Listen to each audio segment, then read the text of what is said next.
Miguel e Mayra, Miguel, tú fuches o que iniciaches aquí no bolo, creiches na orientación e agora vai pola terceira edición que se fai en estos campeonatos aquí.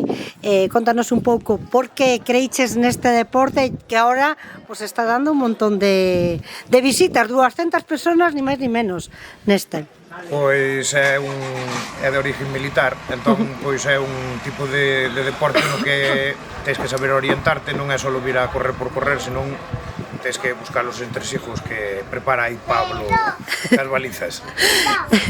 Además tedes unha zona, bueno, o que si nunca tedes suerte co tempo, ou si? O primeiro ano si, pero despois, bueno, xa é un mes máis tarde que o ano pasado, ainda así pillounos este tempo. A xente está agradecida de todas maneiras, prefire chuvia a non moito calor en exceso, o calor en exceso non é bom, porque encharcanse os pés, pero tamén esta terra máis blandiña, é máis fácil.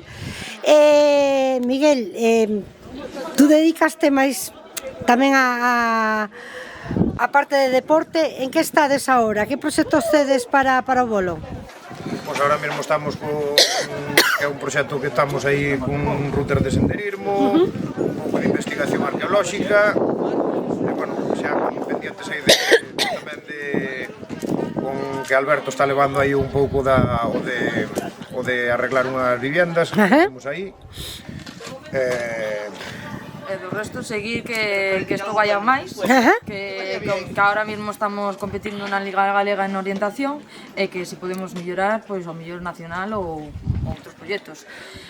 Tamén o tema das rutas de senderismo, que é o que nos gusta, que é aproveitar as vistas que temos na zona, tamén o mellor, que sabe, rutas, o sea, de carreiras pequenas no concello. Si facer, por exemplo, como fai unha andaina de outono ou de primavera ou algo así, non? Crear unha maneira de, pois, unha ruta para camiñar que...